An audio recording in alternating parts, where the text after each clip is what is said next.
Attention, welcome to all my friends students in NSC physics class by doctor Hamid sir.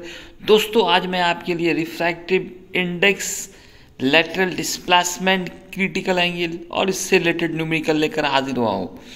दोस्तों आज का ये topic बहुत ही इंपॉर्टेंट लेक्चर होने जा रहा है हर तरह के एग्जामिनेशंस के लिए। दोस्तों लास्ट लेक्चर में आपने रिफ्रैक्टिव इंडेक्स पढ़ा था।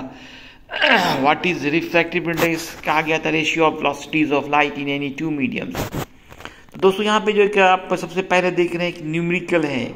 आपसे पूछा जा रहा है refractive index of water with respect to air. आपको वाटर का रिफ्रैक्टिव इंडेक्स निकालना है विथ रिस्पेक्ट टू एयर। तो दोस्तों इसके लिए आप फॉर्मूला बैठाएंगे v1/v2। v1 होगा velocity of light in air और v2 होगा velocity of light in water. तो दोस्तों दोनों को डिवाइड कीजिए, आंसर आएगा आपका 1.33। इसी तरह से फिर क्वेश्चन है calculate refractive index of water with respect to glass. यहाँ पे भी रिफ्रैक्टिव इंडेक्स ऑफ वाटर ही चाहिए लेकिन विथ रिस्पेक्ट टू ग्लास है। तो पहले ग्लास में जो लाइट की वेलोसिटी है उसको आप पुट करेंगे, फिर वाटर में लाइट की वेलोसिटी को पुट करेंगे, सॉल्व करेंगे, आपका आंसर आ जाएगा। दोस्तों अब मैं ये दिखाने का चाह रहा हूँ कि लाइट अगर डिफरेंट मीडियम से गुजरता हुआ फिर पहले मीडियम में लौट आए तो क्या होगा। जैसे इस फिगर में आप देख सकते हैं, मैं फिगर को थोड़ा जूम करके दिखाना चाहूँगा। एक ग्लास स्लैब है, ग्लास का एक टुकड़ा है, लाइट इंटर कर रहा है। आपको पता है लाइट सीधा चलती है लेकिन due to change in medium ये बेंड कर जाती है, ये नॉर्मल की तरफ झुक जा रही है। क्यों? रेयर से डेंसर मीडियम में आ रही है तो ये नॉर्मल की तरफ झुक जा रही है। फिर जब ग्लास से एयर में जा रही है, denser to rare, it away from the normal, ये नॉर्मल से दूर हट जाती है। और फिर फाइनली जो रे बाहर निकलती है वो इंसिडेंट रे के पैरेलल निकलती है, जिसको हम लोग इमर्जेंट रे कहते हैं। इमर्जेंट रे अगर लाइट डिफरेंट मीडियम से होता हुआ फिर पहले मीडियम में लौट आए तो उस रे को इमर्जेंट रे कहते हैं। वो रे इंसिडेंट रे के बिल्कुल पैरेलल जाती है, सिर्फ थोड़ा सा वो खिसक जाती है, थोड़ा डिस्प्लेस हो जाती है, जिसको लैटरल डिस्प्लेसमेंट कहते हैं। इस पे भी हम लोग आगे चर्चा करेंगे लैटरल डिस्प्लेसमेंट पे। इससे पहले हम लोग एक रिलेशन इस्टेब्लिश करेंगे A mu W into W mu A या फिर A mu G into G mu A. Air से ग्लास, फिर ग्लास से एयर में अगर लाइट वेव जाती है तो ऐसे कंडीशन में रिफ्रैक्टिव इंडेक्स के बीच क्या रिलेशन होगा। दोस्तों सबसे पहले लाइट एयर से कहाँ जा रही है, ग्लास में, इसको हम लिखेंगे ए म्यू जी और फॉर्मूला पुट करेंगे v1/v2। फिर देखिए लाइट कहाँ से आ रही है, ग्लास से। ग्लास से किस में जा रही है, एयर में। यहाँ जो फॉर्मूला पुट करेंगे, पहले ग्लास है फिर एयर है, तो यहाँ v2/v1 पुट करेंगे और दोनों इक्वेशन को आप मल्टीप्लाई कर दें। दोनों को लेफ्ट के साथ, राइट को राइट के साथ। देखिए आप v1 cancel, v2 cancel, that is 1। इस तरह से दोस्तों ए mu G into G mu ए आपका 1 आ गया। इससे जी म्यू ए निकालना तो 1/a म्यू जी करेंगे। दोस्तों यही रिलेशन जो है अगर लाइट एयर से वाटर और वाटर से फिर एयर में इन करती है तो वहाँ भी आप लिख सकते हो A mu W into W mu A is 1। इससे डब्ल्यू म्यू ए आपका आ जाएगा 1/a म्यू डब्ल्यू। इस तरह से अगर 3 मीडियम्स हो, एयर हो, वाटर हो, ग्लास हो, फिर लाइट फाइनली एयर में ही आउट हो रही हो तो वहाँ पे आप भी एक रिलेशन लिख सकते हैं A mu W into W mu G into G mu A, that is 1। एक साइक्लिक ऑर्डर होना चाहिए। जैसे ए म्यू डब्ल्यू है तो फिर ध्यान देना है फिर डब्ल्यू से शुरू हो, डब्ल्यू म्यू जी हो, फिर जी पे इंड है, फिर जी से शुरू हो, जी म्यू ए हो, तो दिस प्रोडक्ट विल बी 1। अब डब्ल्यू म्यू जी निकालना हो तो ये दोनों नीचे जाएगा, 1/a mu W into G mu ए होगा। इस पर भी न्यूमेरिकल्स बनते हैं। जैसे मैं दिखा रहा हूँ, क्वेश्चन भी पूछा गया है कितनी बार, ए म्यू डब्ल्यू 4/3 है, ए म्यू जी 3/2 है, आपको डब्ल्यू म्यू जी निकालने हैं तो आप इसी फॉर्मूले का यूज़ करेंगे, डब्ल्यू म्यू जी। देखिए आगे मैं इसको सॉल्व करके दिखा रहा हूँ। दोस्तों किसी भी क्वेश्चन को बनाना हो तो पहले सॉल्यूशन और गिवन लिखना ना भूलें। यहाँ आपके पास दिया हुआ ए म्यू डब्ल्यू 4/3, ए म्यू जी दिया था 3/2। इससे आप जी म्यू ए पहले निकाल लें, इसको पलट दें, रिवर्स करें, रेसिप्रोकल करें। ए म्यू जी 3/2 है तो जी म्यू ए आपका 2/3 होगा।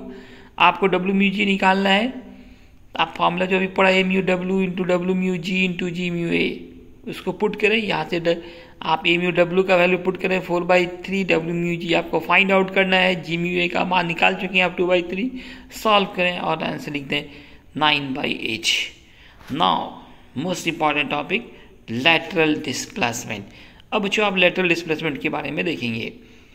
दोस्तों मैंने पहले भी कहा था कि लाइट डिफरेंट मीडियम से होते हुए पहले मीडियम में लौट आती है तो वो सिर्फ थोड़ा सा डिस्प्लेस हो जाती है, लेकिन जो निकलती है फाइनली उसको आप इस फिगर से देख सकते हैं कि एक लाइट वेव्स जो है एयर से इन कर रही ग्लास में। एक ग्लास स्लैब है जिसका थिकनेस x है, ये मुड़ गई है AC, और फिर फाइनली जो ये आउट हो रही है ये इमरजेंट है।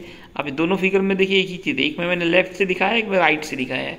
दोनों में आप देख सकते हैं कि रे जो है लाइट एयर से ग्लास से एयर में जा रही थी। क्या केवल क्या देखें आप, इमरजेंट रे को देखें और इंसिडेंट रे को देखें, both are parallel to each other. सिर्फ ये क्या हो गई, डिस्प्लेस हो गई। This shortest distance between emergent ray and incident ray, the shortest distance, देखिए the shortest distance between incident ray and emergent ray is called lateral displacement। इनको दोस्तों LD से डिनोट करते हैं। इसका फॉर्मूला निकालना है तो मान लेते हैं थिकनेस ऑफ मीडियम जो है वो x है। इस फिगर से यहाँ पे हम लोग, आइए इस फिगर को देखते हैं, इस फिगर से निकालेंगे लेटरल डिस्प्लेसमेंट। इस फिगर में देख सकते हैं ये हमारा जो मीडियम है ग्लास स्लैब है, इसका thickness AB that is x है। CM परपेंडिकुलर ड्रॉ किया गया है, यही CM जो है आपका लेटरल डिस्प्लेसमेंट होगा। ऊपर का एंगल ऑफ इंसिडेंस I है, नीचे एंगल ऑफ रिफ्लेक्शन R है, और एंगल ACM ध्यान से देखें, एंगल ACM ये I माइनस R हो रहा है। अब दोस्तों आप ABC ट्रायंगल ABC में लें, ABC ट्रायंगल में लें, cos थीटा B/H, थीटा के सामने P होता है, हमारा P यहाँ BC है और B जो है वो AB है, H हमारा AC है, इसलिए cos थीटा cos R का फॉर्मूला आ गया AB/AC। इससे AC निकालें, AC को ऊपर ले जाएं, cos R को नीचे ले जाएं, AB का मान पुट करें, AB जो थिकनेस ऑफ मीडियम है दैट इज x, उसको पुट कर दें। अब आइए दोस्तों ट्रायंगल ACM, एक ट्रायंगल और राइट एंगल ट्रायंगल बनना है हमारा ACM, जिसमें CM हमारा लेटरल डिस्प्लेसमेंट है, जिसको फाइंड आउट करना है, CM निकालना है आपको। तो दोस्तों इस ट्रायंगल में जो एंगल बन रहा है वो I माइनस R है, यहाँ पे sine I minus R put करें, फॉर्मूला P/H होता है, P हमारा CM हो गया, H हो गया हमारा AC। अब इसको क्रॉस मल्टीप्लिकेशन करें, CM बराबर होगा AC into sine I minus R, और AC की जगह पर लिख दें x/cos R। इस तरह से लेटरल डिस्प्लेसमेंट का फॉर्मूला आ गया sine I minus R/cos R into x। अब आप देखिए क्रिटिकल एंगल, ये क्रिटिकल एंगल बहुत काम की चीज़ है। क्रिटिकल एंगल का जो हम लोगों को काम है वो आपको, क्रिटिकल एंगल जो है ये मॉडर्न फिजिक्स में भी चलेगा और यहाँ भी चलेगा, दोनों जगह आपको क्रिटिकल एंगल चाहिए। तो क्रिटिकल एंगल को आप थोड़ा ध्यान से देखें, यहाँ पे आपको दिख रहा होगा लाइट एक वेव है, जो नीचे वाटर है ऊपर एयर है, लाइट वेव वाटर से एयर में जा रही है। क्रिटिकल के लिए कंडीशन है light must be passes from denser to rare medium, और उस वक्त इस तरह का रिफ्रैक्शन हो कि angle of refraction is 90 degree. Angle of refraction देख रहे हैं यहाँ पे एंगल R जो है वो 90 डिग्री है, तो उस वक्त का जो एंगल ऑफ इंसिडेंस होता है दैट इज क्रिटिकल एंगल। तो इसको आप शॉर्टकट में डिफाइन कर सकते हैं, angle of incident for which angle of refraction is 90 degree. फिर से देखें दैट एंगल ऑफ इंसिडेंस, ये देखिए I=C लिखा गया, that angle of incidence, C for critical angle, I for incidence angle, that angle of incidence for which angle of refraction is 90 degree. आप देख सकते हैं angle of refraction that is R is 90 degree. वह आपतन कोण जिसके लिए अपवर्तन कोण 90 डिग्री, उसको क्रांतिक कोण कहते हैं।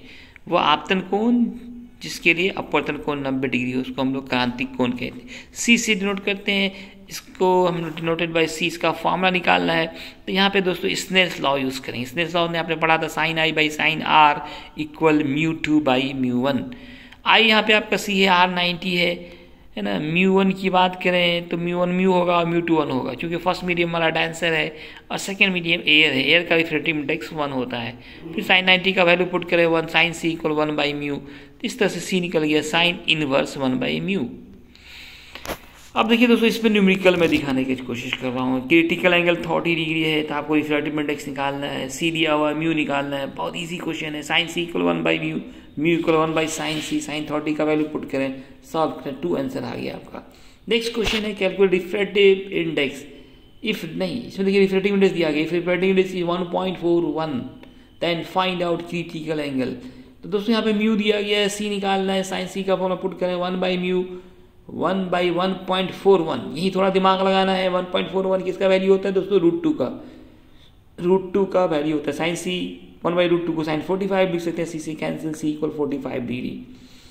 इस तरह से दोस्तों एक क्वेश्चन आपको और दिख रहा होगा, वो एक होमवर्क आपको दिया गया है। जो लोग ऑनलाइन हैं उनके लिए भी एक होमवर्क दिया जा रहा है, कैलकुलेट लेटरल डिस्प्लेसमेंट। अब आपको लेटरल डिस्प्लेसमेंट निकाल के लाना है। क्या करना है दोस्तों? लेटरल डिस्प्लेसमेंट निकालना है। इसमें आपको एंगल ऑफ इंसिडेंस 60 डिग्री है, एंगल ऑफ रिफ्रैक्शन में 40 डिग्री है, और थिकनेस ऑफ मीडियम जो है आपका 1 सेंटीमीटर है।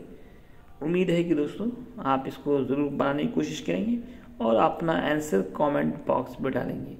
दोस्तों चैनल को लाइक और सब्सक्राइब करना ना भूलें और शेयर भी करें। धन्यवाद।